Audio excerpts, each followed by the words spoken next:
اعوذ بالله من الشیطان الرجیم. بسم الله الرحمن الرحیم.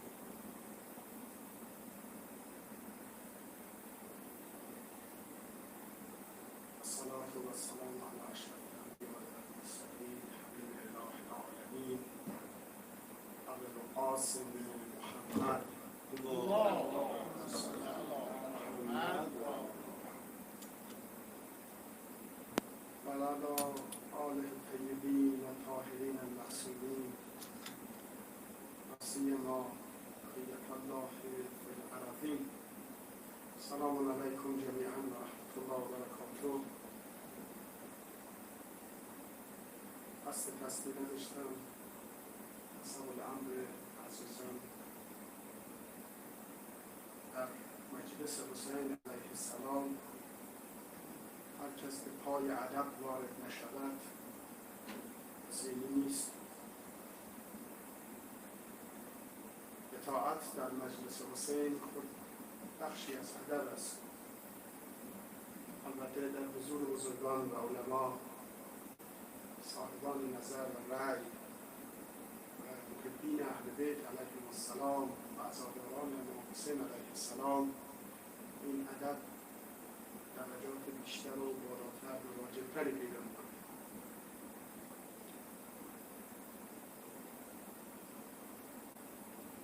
صرف چند دقیقه‌ای سعی می‌کنم که وقت عزیزان رو تلف نکنم و این مجلس محترم و مخاطبین عزیزی که به صورت مجازی در خدمتشون هستیم انشاءالله دعا بفرمایند که امام حسین علیه السلام یاری بفرمایند. مانند همه مجالس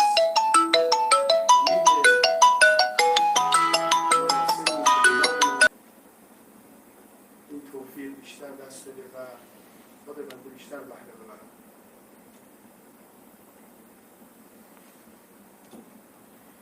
یکی از ویژگی هایی که دوست و دشمن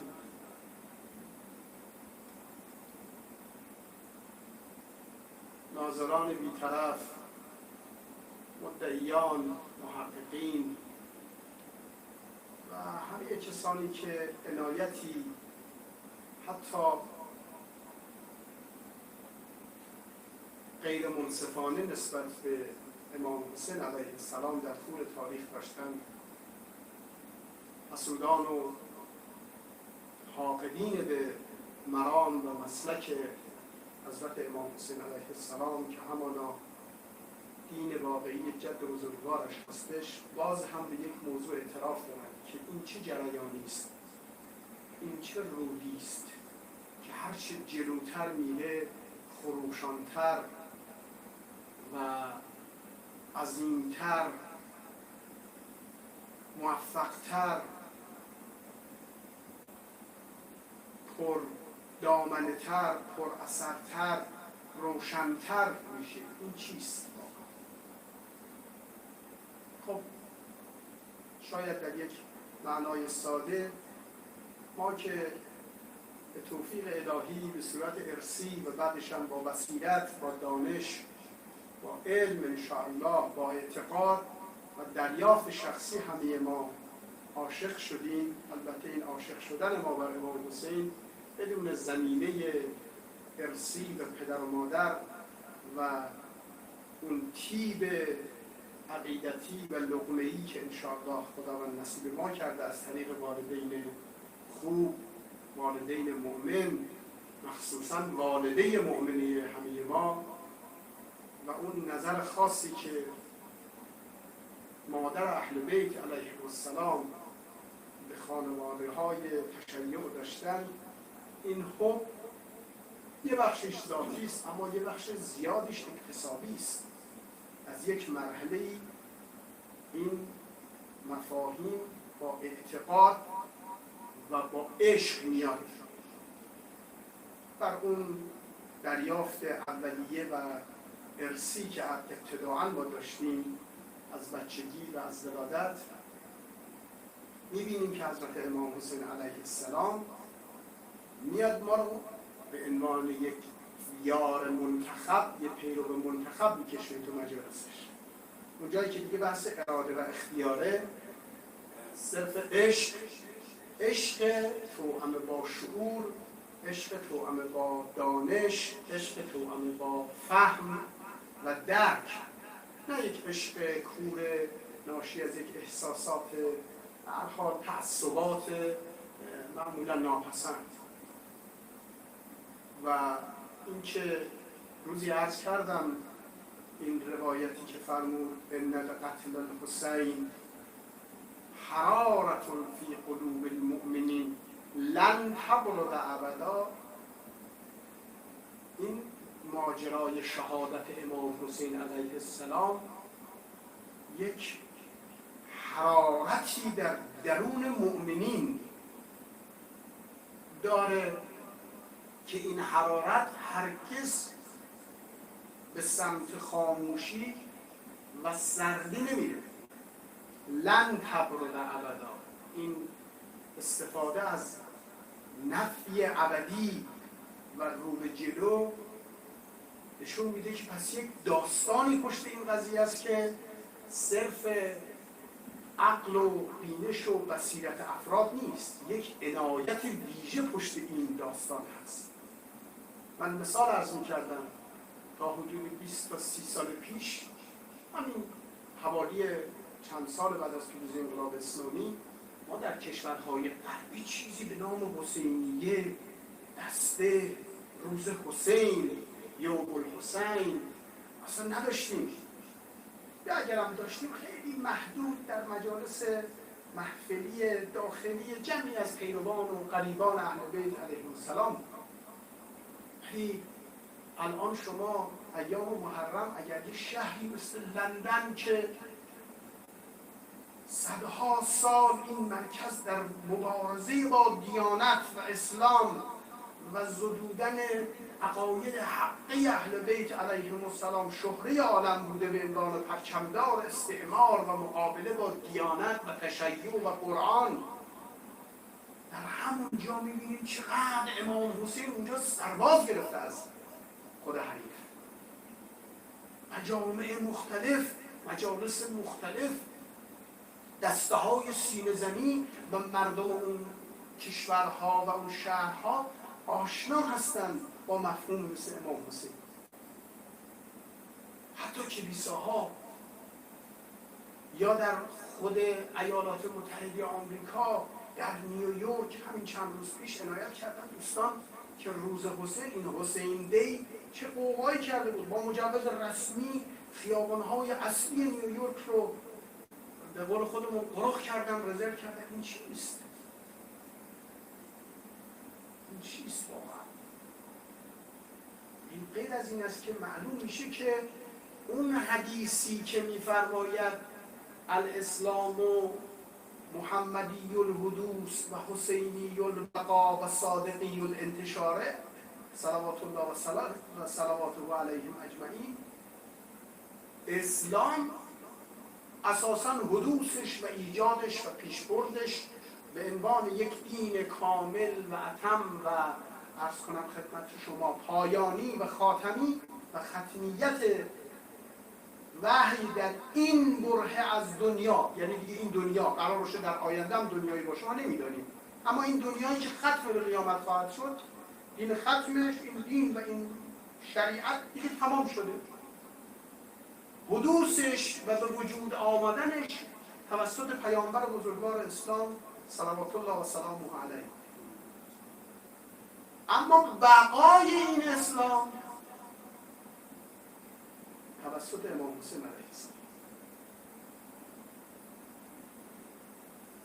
بقای و دوام انتشار این و گسترش معلومات این و معارف این توسط امام صادق علیه السلام تجلی پیدا کرده، نه اینکه دیگر ائمه سهم نداشتن. حتما امام باقر علیه السلام به نوبه خود و مثلا باقرین و صادقین بودن اینها، اما دیگر ائمه علیهم السلام هر کدوم در شأنیت خودشون که نور واحد بودن یا فرصت کافی پیدا نکردن یا شرایط لازم و کافی آنگونه که میباید نبود. خب اگه قرار باشه که این دین خاتم بقاش توسط امام حسین علیه السلام باشه، پس معلوم میشه عنایت ویژه‌ای هست. من در یک جایی بحث میکردم، یک کسی یک حرف بی ربطی زد، یک چیز گفت آقا همین الان من داشتم قرآن اتفاقا چاپ قومم بود، داشتم در مکه مکرمه داشتم قرآن میخوندم، گفت که عندکم قرآن آخر مصحف آخر. گفتم یعنی چی؟ گفت شما یه قرآن دیگری دارید. گفتم این چه دروغیه؟ تو به اسلام اعتقاد داری؟ گفت بله. گفتم تو به قرآن اعتقاد داری؟ گفتم به این آیه مبارکه که میفرماید انا نحن نزلنا الذکر و انا له لحافظون اعتقاد داریم؟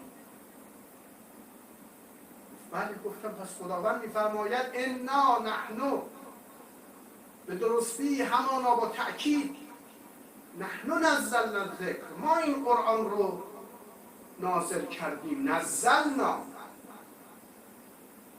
و انا نحن له لحافظون، خودمون هم گارانتی کردیم چند قبضه مواظب این قرآن باشیم. تو چطور میتونی بگی قرآن کسی میتونه تحریف کنه؟ تو معلوم شما قرآن اعتقاد نداری. اینی که گفتم سیاه شد از این استدلال خیلی معمولی بنده. گفتم این آیه قرآنی میگه میشه قرآن کسی تحریف کنه؟ مثلا امکان داره بگه یک مسلمان اگر میتواند طبق این، اگه به قرآن اعتقاد طبق این آیه بگه ما قرآن در قرآن تحریف داریم؟ بله. اختلافی هم اگر بوده، اختلاف در تفسیر بوده، نمیدونم سعی میکردن تعبیر کنن، بعضی وقتا پول بدن آیه لیلة المبیت و یه عده بگن که اینو ابن ملجم بوده، آیه لیلة المبیتی که متفق علیه به قول معروف که این مربوط به عرض کنم شبی بوده که مولا علی علیه السلام در بستر پیامبر خوابید با این علم و با این نیت که خواهند آمد و اون را خواهند کشت، نه اینکه اتفاقی یا حدس بزنه یا احتمال بده، نه، با این علم و یقین که این آیه نازل شد و من یشری نفسه ابتغاء مرضات الله، اصلا میفروشه، این اصلا نفسشو فروخته، آلردی فروخته. این آیه رو بیان پول بدن، بله، بگن آقا یه کسی بگید آقا میگه همه عالم آدم میدونن، تو خودت هم جز کتاب این بودی میدانی که این در شأن علی بن ابی طالب نازل شده. گفت چقدر میگیری؟ یا بگه ایها الناس سمعت رسول الله ان هذه الآیه نزلت فی شأن ابن ملجم المرادی. بله، اون انحراف از سقیفه شروع شد، اون انحراف در اون مسیر واقعی اسلام گسترش پیدا کرد. اما اون اسلامی که قرار بود به ید علی بن ابی طالب، با فرماندهی علی بن ابی طالب، با مدیریت ائمه مثل امام حسن و امام حسین و ائمه بعد از اون انتشار پیدا کنه، اون نشد. ما در اصل قرآن که اختلافی نداریم. خب همین قرآن که اگه قرار باشه هیچ تردیدی درش وجود نداشته باشه و هیچ امکان انحرافی در این قرآن کریم نداشته باشیم، این یعنی اساس دیانت. چون دین پیامبر اسلام دو تا پایه اصیل داره. یکی قرآن کریمه، یکی هم خاندان. مادام که این دوتا باشن در اسلام ما نگران نیستیم. فرمود انی تارک فیکم الثقلین، کتاب الله و اطرتی. من دو تا پایه، دو تا ثقل عظیم در میان شما ترک میکنم. تا زمانی که به این دوتا متوسل باشید و متمسک، نمی‌توانید گناه نخواهید شد. اصلا نگفت اصحاب من، نفرمود که سنت من، اصلا خودتون ندارید. فرمود کتاب الله و اطرتی. مادام که کتاب که مشخص است انا له لحافظون، از سوی دیگر اهل البیت علیهم السلام. کدوم اهل البیت؟ همونم که باز قرآن تعریفش کرده. انما یرید الله لیذهب عنکم الرجس اهل البیت و یطهرکم تطهیرا. هیچ رجسی در شما امکان نداره. اینم جز اون اراده خداست. و اذا اراد الله شیئا ان یقول له کن فیکون. کسی در مقابل اراده خداوند. پس اراده خداوند بر این تعلق گرفته است که اهل بیت علیهم السلام به عنوان یک ریل و قرآن کریم به عنوان یک ریل، رجسی در اهل بیت راه نداره، یعنی امکان خطا و اشتباه وجود نداره. در مورد قرآن کریم هم همینجور. این دوتا مکمل همن. ریل گذاری کردیم تا ابد. مادام که شما در قطاری که روی این دو ریل باشه، اینا هیچ وقت هم یک زاویه‌ای با گرایی بینشون وجود نمیاد، نه به این سمت نه به این سمت. تا ابد شما را به سرمنزل مقصود میرساند. تکملش ان الحسین مصباح الهدی و سفینة النجات. اونم اون چراغ اون جلو گذاشتیم که راه رو گم نکنید کاروانیان تاریخ. کشتی نشستگانی که دنبال یک فانوسی هستید که از دور شما را به ساحل نجات هدایت کند. حسین آنجاست. هم سفینه نجات، کشتی که با اطمینان توش میری غرق نمیشی، هم چراغ هدایت است. اون گم نمی کنی، مشخصه. روی ریل هم قرارتون دادیم. این کاریست که قرار دین خاتم تا آخر بود. پس دو تا پایه گذاشته. حالا این دو تا پایه فرمانده و ناوبر این کشتی کیست؟ ائمه علیهم السلام. آقا در مسیر یک علائم راهنمای رانندگی هم گذاشتیم، تصادف نشود. سلمان و قبل او فاطمه زهرا، بعدش برو ابوذر. برو جلوتر، اگر دیدی دو تا لشکر هر دو قرآن دارن قرآن تلاوت میکنن، نماز شب هر دو اذان میگن و این میگه الله اکبر اون میگه الله اکبر و تو نمیدانی حق با کیست، ببینید عمار کدوم طرف وایساده. اونم یک علامت. این راه مشخص است.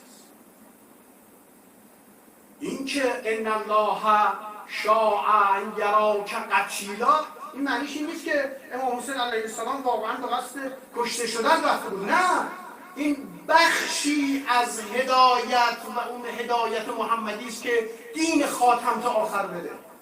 ضمانت این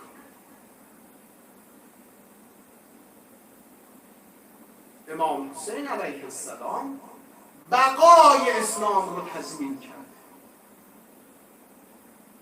قل لا اسألكم علیه اجرا الا المودة فی القربى. هیچ پیامبری در تاریخ، همه شما قرآن بارها ختم کردید، ندیدید که هیچ پیامبری درخواست اجر کنه. همشون گفتن لا اسألكم علیه اجرا ان اجری الا علی الله. اجر من فقط در خداست، جز پیامبر اسلام. اونم تو قرآن بود. نگه کسی فردا این روایت رو درست کردن، اینو یک کسی گرفته، این ولی اون ولی یک کسی خواب دیده، یک کسی خواب نما شده. نخیر، بگو انقدر این پیامبر امین است که خودشون بگو رو هم جز قرآن گفته. بگو که پیامبر میگه، پیامبر باید بگه پس حسب ظاهر لا اسألكم اجرا الا المودة فی القربى. قول رو هم میاره، مثل همین نشان نوشتن این گفت بنویس، اینم نوشت بنویس، میگه آقا اون بنویس رو ننویس. اون بنویس رو هم پیامبر به خاطری که امین بوده اون بنویس رو هم نوشت. قل یا ایها الکافرون، باز هم میگه پیامبر میگه بگو ای کافار لا اعبد ما تعبدون. پیامبر میگه خودش هم گفته بگو ای کافار لا اعبد ما تعبدون. مخاطب پیامبر بوده خودش، ولی خودش هم میگه همون مخاطب اون لفظ و صیغه خطاب رو هم برای اینکه امانت رو رعایت کنه آورده. این قرآن جای تحریف داره؟ یک کلمه کم و زیاد نشده. هر چه شنیده ولی خطاب به خودش بوده آورده دو. این امانت کامل همین در قرآن می‌فرماید قل لا اسألكم علیه اجرا الا المودة فی القربى. آقا این مودت یعنی ما دوست داریم، ما به اهل بیت دوست داریم. تو بعضی از این کشورهای آفریقایی میرید به قدری به اهل بیت علاقه دارن، اسم اهل بیت میبینید آی های گریه میکنه. میگن قرآن گفته مودت داشته باشه. ولی مودت در اون آیه شریفه که میفرماید سیجعل الرحمن ودا، ود غیر از محبته. محبت یعنی دوستی. من محبت شما رو در دل گرفتم، خدا محبت شما رو در دل ما انداخت. 2 تا برادر شدیم، 2 تا دوست شدیم، 2 تا خواهر شدیم، 2 تا فامیل شدیم. این محبت بین مؤمنین. اما در مورد اهل بیت کلمه مودت بکار. ود مراجعه کنید به همین لغت عربی که از عرب بیابانگر گرفته، یعنی تبعیت.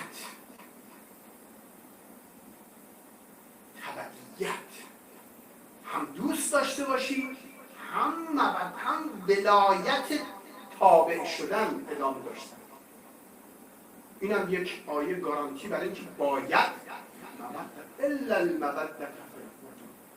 فقط این مودت نه لزوما که ها چون پسر پیامبر آقا ابن رسول الله السلام علیک ابن رسول الله 1000 تا کار دیگه بکنیم. نه خیر. مودت یعنی محبت فوق العاده‌ای که منجر به اطاعت محض. همون گونه که کلمه ولایت دوستی که ناشی از پذیرش 100% اطاعت و اماور اون و الا پیامبر مردم شکنجه کنه توی گرمای قدیر 60 درجه دیگه حجاج برگردن، حجاج دیگه بیان نمیدونم از پالان و شطور و جهازشون اونجا یه تپه درست که من برم بالاش بگم ایها الناس بدانید هر که من دوستمونم علی هم دوست اوست. همین پیامبری که ما ینطق عن الهوی خواسته همین بگه مردم تو اون گرما که در تاریخ نویسان گفتن کان یلف الرجل، یعنی برمی‌چه لباس‌هاشون مردم پاهاشون می‌پیچه، اینقدر گرما شدید بوده. این پیامبری که عزیزون علیه ما عنتم، این پیامبر میدید شما حتی مریض هم میشدید این سختش بود. این پیامبر بیاد مردم رو به چوب ببنده. آقا بگید اونایی که رفتن چند منزل دور شدن بگید برگردن، پیامبر کارشون داره. یا نه این دستوری است که فرمود یا ایها الرسول بلغ ما انزل الیک، بلغ، و اگر نکنی این کارو تو فما بلغت رسالتک، تو رسالت رو انجام ندادی. یعنی مساوی است با کل رسالت 23 ساله، بل بالاتر. منوش هیچ چیزی دیگه میه. بعد از که وظیفه‌شو انجام داد گفت ایها الناس من رفتنی از میان شما. و آیه بعدش نازل شد که الیوم اکملت لکم دین، امروز الیوم الف و لام آورد، نه فرمود الساعه، فرمود الیوم، یعنی این یوم جز اون یوم الله هاست. الیوم اکملت لکم دینکم و اتممت علیکم نعمتی، ضمن نعمت من بر شما اتمام کردم و رضیت لکم الاسلام دین. رضیتو نمیفرماید رضینا، خود خداوند لفظ متکلم وحده به کار میبره، میگه من امروز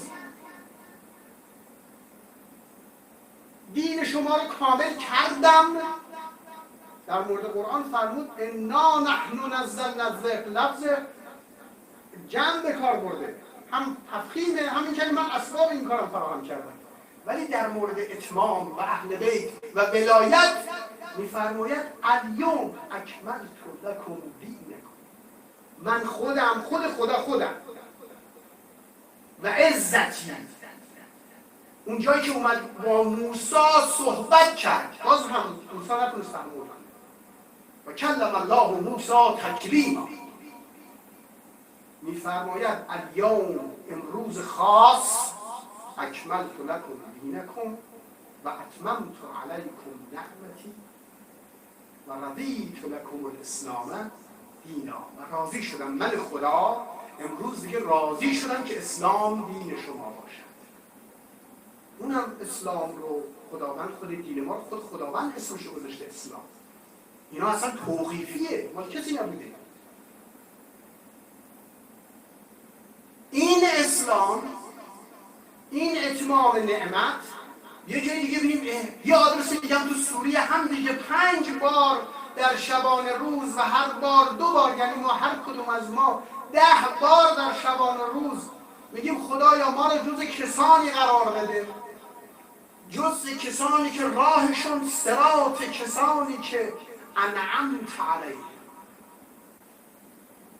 این انعمت علیهم یعنی اون کسانی که تو این راه تو نعمت برشون، نعمت رو تکمیل کردی.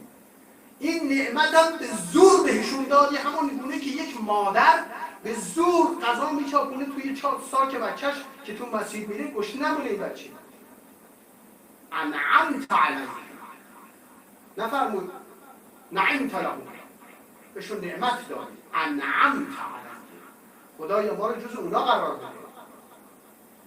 این ارتباط، همه این سلسله توحید زنجیروار، واسه همین اگه همه قرآن قطعا شما ورق بزنید و ما به اون بصیرت برسیم، همش میگه علی، همه قرآن میگه ولایت، همه قرآن میگه امام حسین. اون تا چه کنم که بنده گیرنده‌شو ندارم، نرسیدیم هنوز اون بلوغ که رسید گفت یا ابن رسول الله، این قل هو الله احد یعنی چی؟ این قل هو الله احد، الله الصمد، لم یلد و لم یولد و لم یکن له کفوا احد. ما همون ترجمه اینو میدونیم. امام سجاد علیه السلام فرمود این یک ذره کلش تکون خورده، یک ذره جهش پیدا کرده. این فرق میکنه، ولی عرب ترجمه‌اش هم میدونه. لم یکن له کفوا احد یعنی چی؟ این چی میخواد بگه؟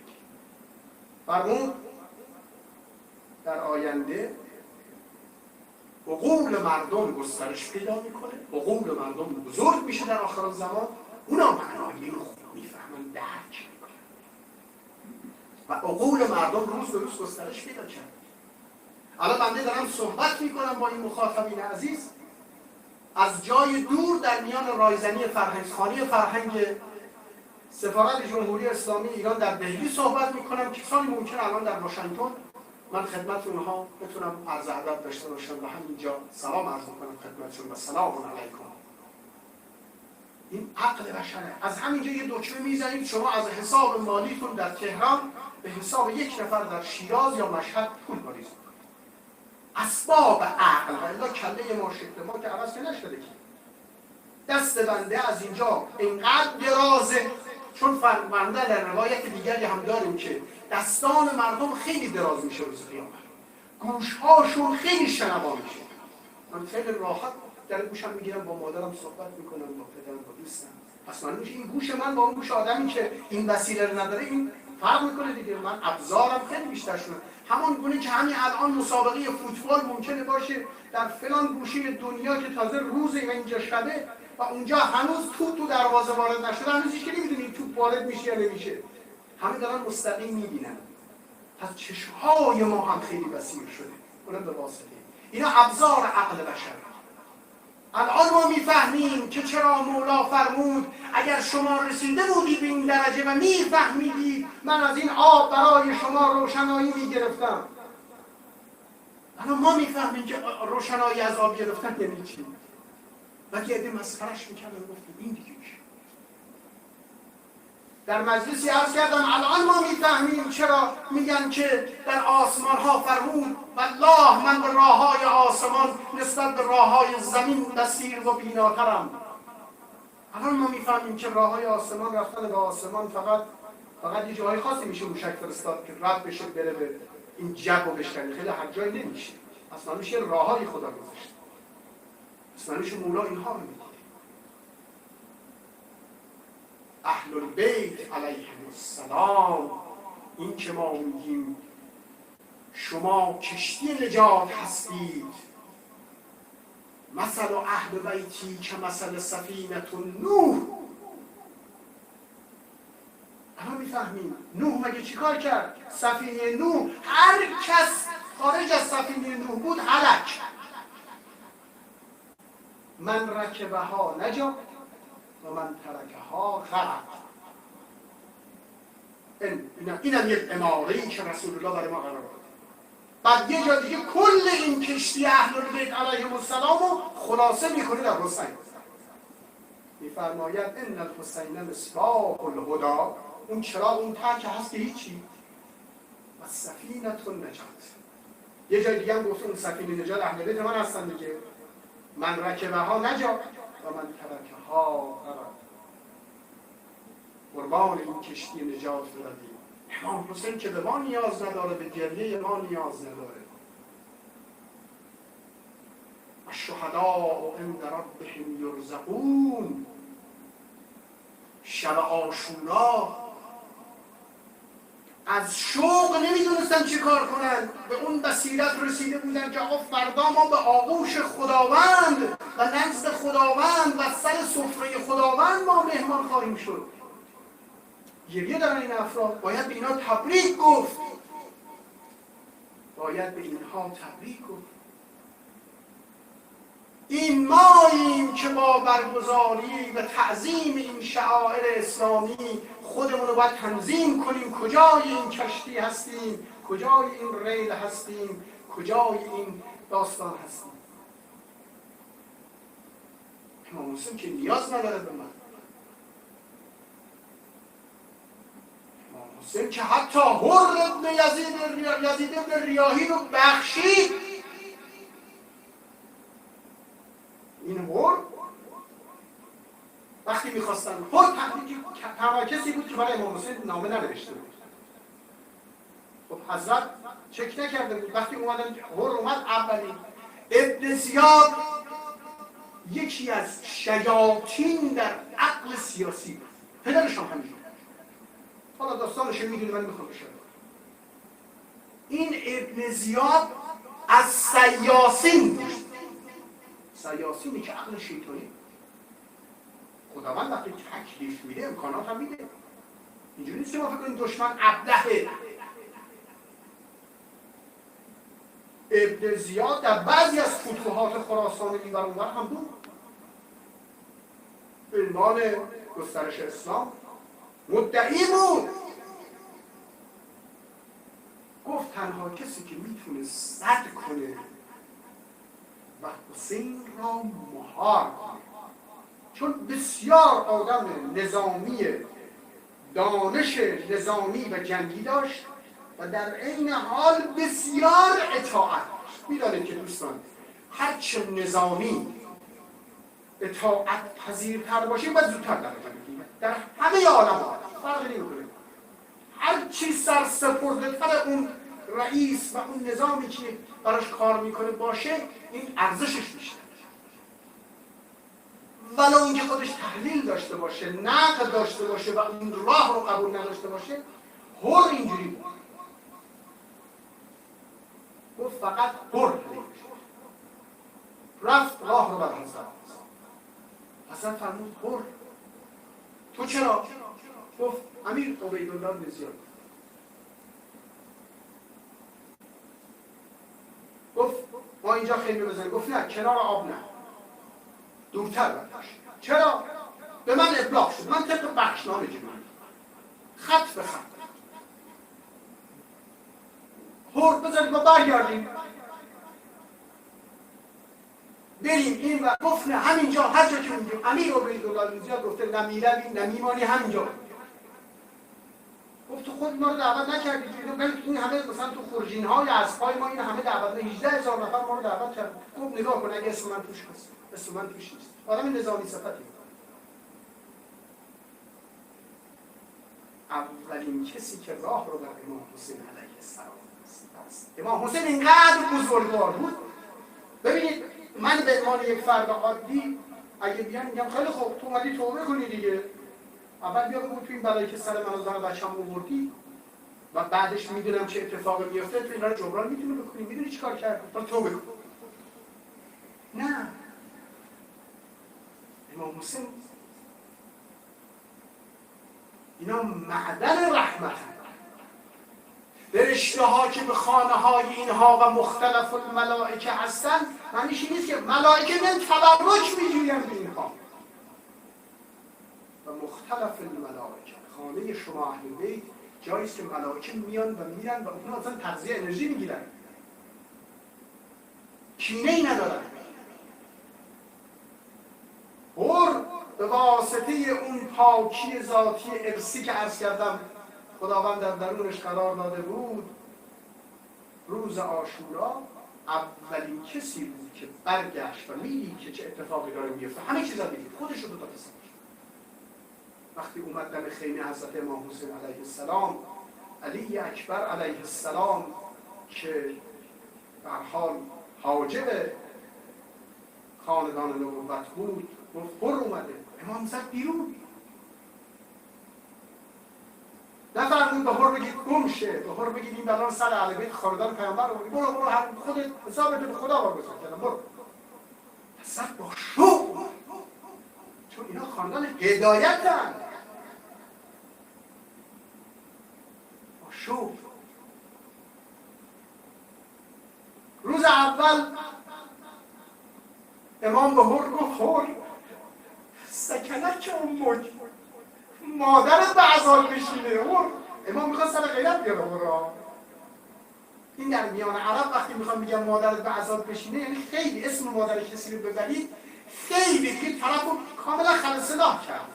حضرت فرمود سکنت که اون موج هر، ما تو چرا هر، تو با من نسبت داری، تو با ما قرابت داری، تو پدرت، تو اصلا تو چرا؟ جمله گفت هر، اون جمله نجاتش داد. به نظر من به عنوان یک فرد حقیقی عرض کردم نه رسول الله، من چه کنم که مادرتون فاطمه است، من نمیتونم اسم مادرتون رو بیارم.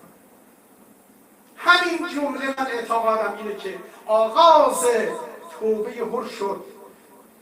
گفت من چه کنم که مادرتون فاطمه است، اسم مادر منو بردی، اما من حتی نمیتونم اسم مادر، چون مادرتون فاطمه است.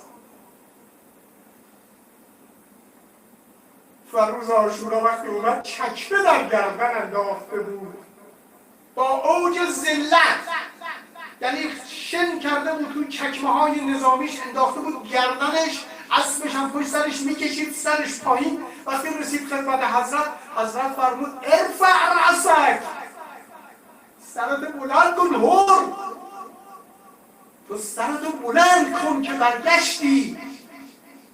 هیچ حسابی هم پاش ندارش که بگی تو دختران منو یتیم کردی، تو بچه های من آب ندادی، از اون نذاشتی ما یک جایی نزدیک آب باشیم. نگفت، پذیرفتش به قبول حسنه. من میخوام عرض کنم اینجا با اجازه آقای شاکری و عزیزان عذر میخوام اینجا عرض کنم، بگم آقا ما حداقل عزاداران شما هستیم. تو خاندان ما هممون یه فاطمه، یک عارفه، یک کسی که اسم فاطمه داره، یک جوری یا صفت فاطمه داره تو خونه های ما هست. پدران ما اینجوری ما رو تربیت کردن. آیا به حرمت ادب هر که فرمود من چه کنم که مادر فاطمه است، آیا به حرمت ادب فاطمه هر به مشابه اون به ما هم نگاه میکنی؟ هاشا و کلا که اگر چنین نباشی. فرمود ان التحیة 90 ثوابا